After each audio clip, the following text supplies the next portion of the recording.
Hello and welcome to the Neurodiversity Symposium 2024. This presentation is by Julia Clouter, Succeed with Dyslexia Ambassador, and the talk title is Assistive Technology, Useful for All, Essential for Some. So who are Succeed with Dyslexia? Well, abbreviated as SWD, it's a global movement about promoting positivity, learning and literacy differences. Although it's called Succeed with Dyslexia, we recognise that dyslexia is one of many neurodiverse learning differences that can be supported by providing information, encouraging empowerment by making inclusivity and the knowledge of how to be inclusive fun, and providing guidance. So feel free to look for the hashtag Succeed with Dyslexia, ask for a newsletter by subscribing to succeedwithdyslexia.org. And of course, if you go onto YouTube and look for Succeed with Dyslexia interviews, you will find lots of inspirational conversations with people who are from a neurodiverse background. So let's think about today's talk. It's called Unlocking Potential, the Power of Assistive Technology, and that's abbreviated to AT. And it's a bite-sized talk designed to empower neurodivergent adults and educators by exploring benefits of using assistive technology, ways that it can be personalised, implementation pathways. Well, that just means how do we make it work for us in the workplace, in the classroom, or where we need to use it, and why you should become an advocate for the use of assistive technology, be you an individual working and supporting your learning journey, or a teacher or a lecturer thinking about how assistive technology can be better supported in the learning space. There are many neurodiverse learning needs that can be supported with assistive technology, and the ones we see here, dyscalculia, dyslexia, dysgraphia, attention deficits, and hyperactivity difficulties, developmental language disorders, Tourette's, autistic spectrum, dyspraxia, and obsessive compulsive disorders and differences are just the tip of the iceberg, really, when we're thinking about neurodiversity. You see, neurodifferences can occur in various combinations and with varying degrees of severity. It's an ever-evolving landscape, and more differences are being added to the family of neurodivergence. And the benefits of introducing assistive technology are that the supports that it can provide can boost your productivity, increase your skill set, enable you to work seamlessly in your work and learning environments with a range of really fantastic tools that will enable you to be the best version of yourself. So just looking at one neurodiverse difference, dyslexia and cognition differences, you'll see in the middle of this screen that there is an app. It's from Cool Scotland and it's called an app wheel.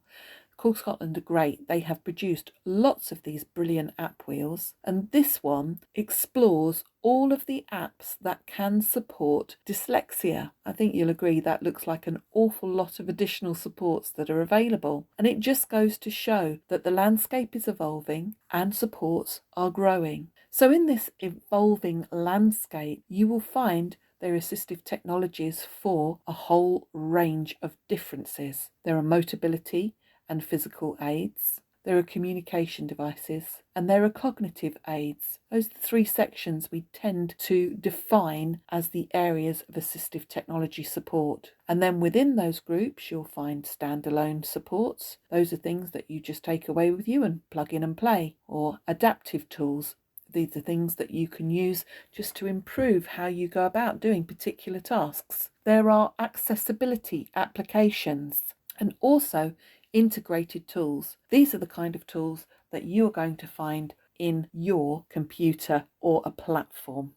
So what is this assistive technology? How on earth do we define it? And the answer is AT is any device, software or service that can assist learners in the completion of and participation in learning development activities. And they're great because they can provide solutions to the challenge of learner diversity, and they can help people to demonstrate their knowledge and their skills. And ultimately, when those assistive technology tools become part of a normal way of working or a normal way of teaching, Everybody benefits. There are 3 strands of ATs that are available too, and they are low tech, in other words, no battery, really easy to use, very minimal technology built into them. Medium tech, which might be a fairly simplistic tool to use. It's probably got a battery, you might be able to plug it in, it may link. And also high tech. And high tech usually assumes that there is a platform or digital backed service sitting with it. I hope that explains the landscape of what ATs are available. But let's now have a think about grouping challenges that can be supported with assistive technology. So when we think about neurodivergent learning needs and learning differences, we can actually end up getting caught up in the weeds of what those neurodivergent differences are. I think it's far more useful to think about the sorts of challenges that we experience. I've grouped them into 4 challenges, and they are reading difficulties, organisational difficulties, communication difficulties, and well-being difficulties. So let's have a think about those each in turn, because assistive technology can play a crucial role in supporting each of these common challenges. Let's start with literacy difficulties. We're thinking about reading, following text, writing, comprehension, spelling, handwriting, numeracy, mathematical reasoning, processing difficulties, and recording of audio-based information.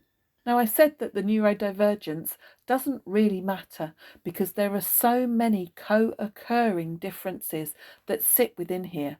It's perfectly possible to be someone who has dyslexia but may also have a hearing impairment, to be someone who has organisational difficulties and also has speech and language difficulties. So let's not worry about those things. Let's think about the challenges that we can solve.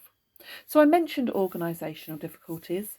That's the development of organised thinking, concentration, time management, active listening, development of individual responsibility, and also in the organisation of information. The next section is communication, and this would be around the development or use of expressive language for thoughts and ideas, or finding appropriate language to match social interactions, and also within the development of thinking flexibly about things. Then there are well-being difficulties and challenges, and broadly that looks like coping strategies, support for anxiety, emotional regulation, managing stress, and compulsive behaviours. Let's look in detail at each of these and see what kind of apps and supports and assistive technologies we can find. So, for example, within literacy, breaking down this grouping a little bit more, it tends to boil down to these 5 things: processing, reading, writing, reasoning, and comprehension. And there are lots of simple tools that can support those literacy gaps. So, for example, a digital stylus, which would be a mid-tech sort of support that might help with your handwriting.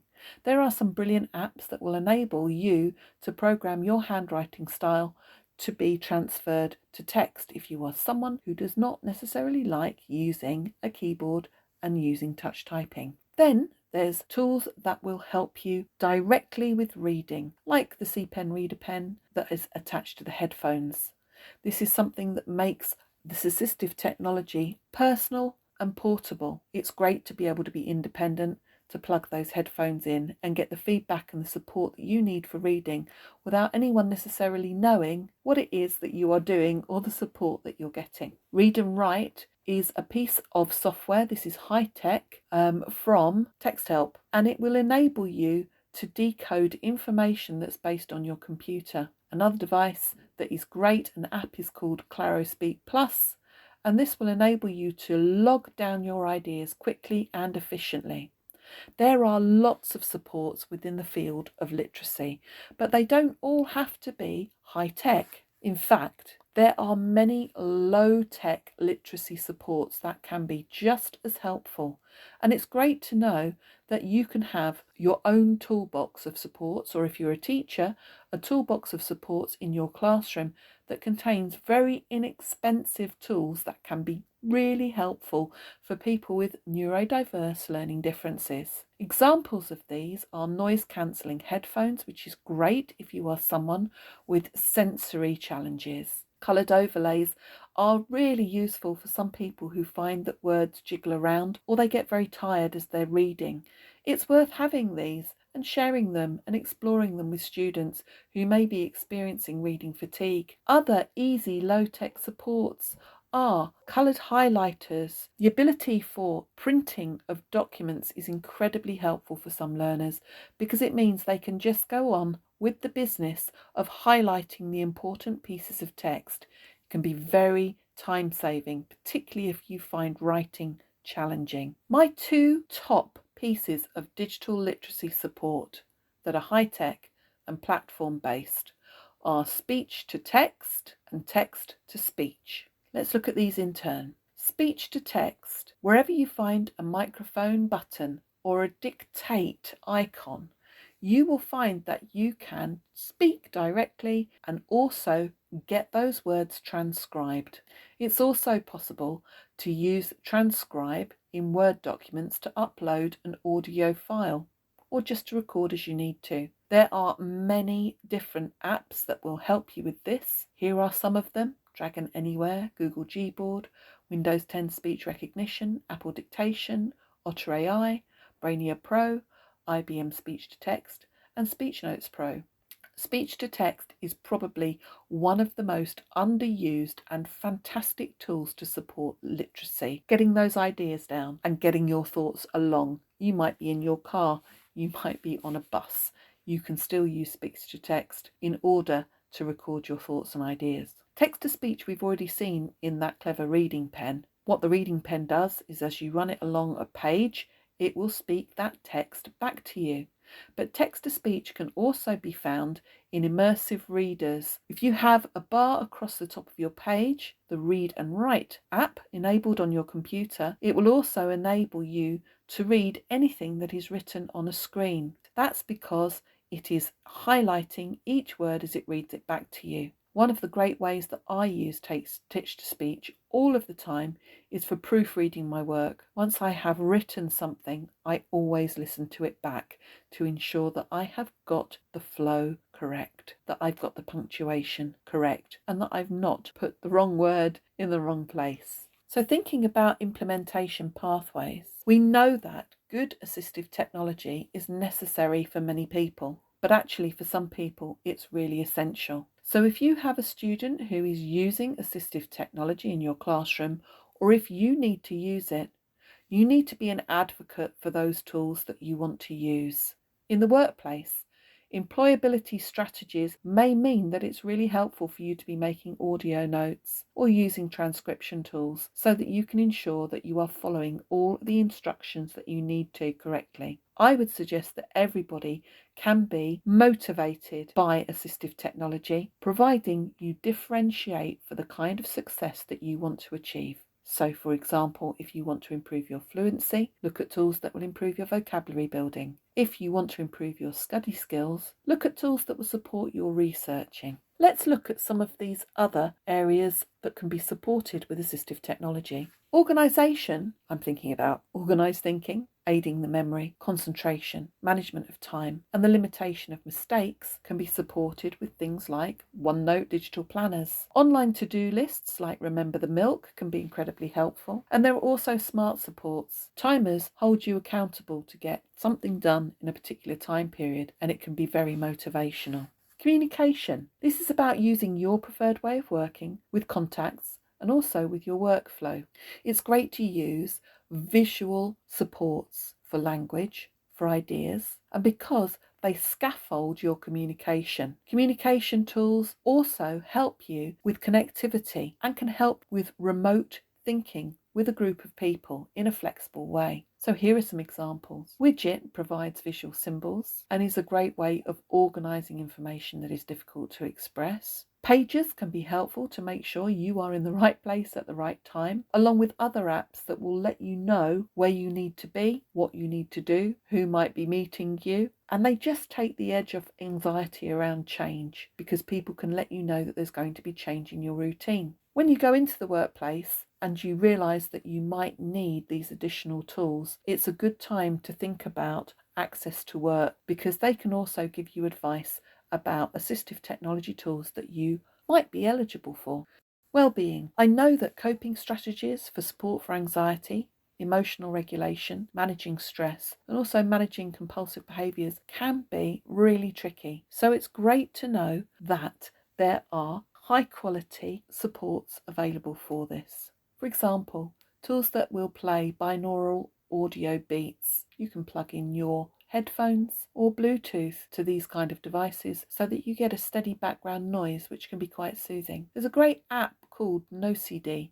It's an OCD therapy and tool app. You might be interested in Headspace for guided meditations, or Brain in Hand, which is a wonderful organisation that provides support for well-being. Apps and these kind of supports can increase our feelings of being in control, and that is a huge contributor to feeling well-being. So let's just have a quick look at implementation pathways as I start to draw this talk to a close. You will find that people working with you will want to support you. You need to go through a route of some recognition of the learning challenges that you have. That means communicating with someone, probably on your disability team at college. And then there are options for DSA, that's Disabled Students Allowance Scheme. And many of the tools and apps that I've mentioned can be purchased through DSA. There are, if you are a teacher, a number of different ways that you can think about implementation. I would advise that you look at UDL, this is Universal Design for Learning, the SET approach, and also what makes a normal way of working and how those normal ways of working can be applied to examination conditions.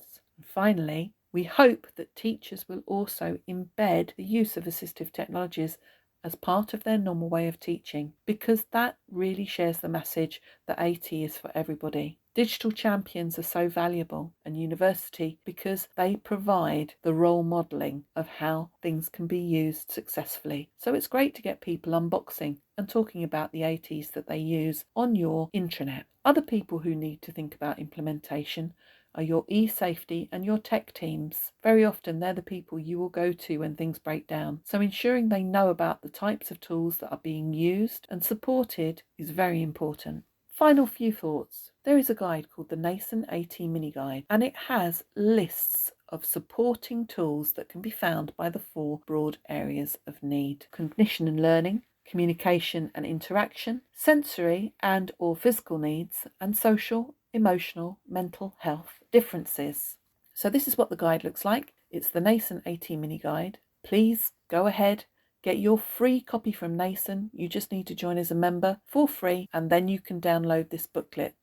It will help you to explore common learning challenges, understand implementation challenges, find tried and tested solutions, and of course get those helpful links to important documents. I hope you have enjoyed this short talk. Find out more at Succeed with Dyslexia or by looking for the NASEN AT Mini Guide.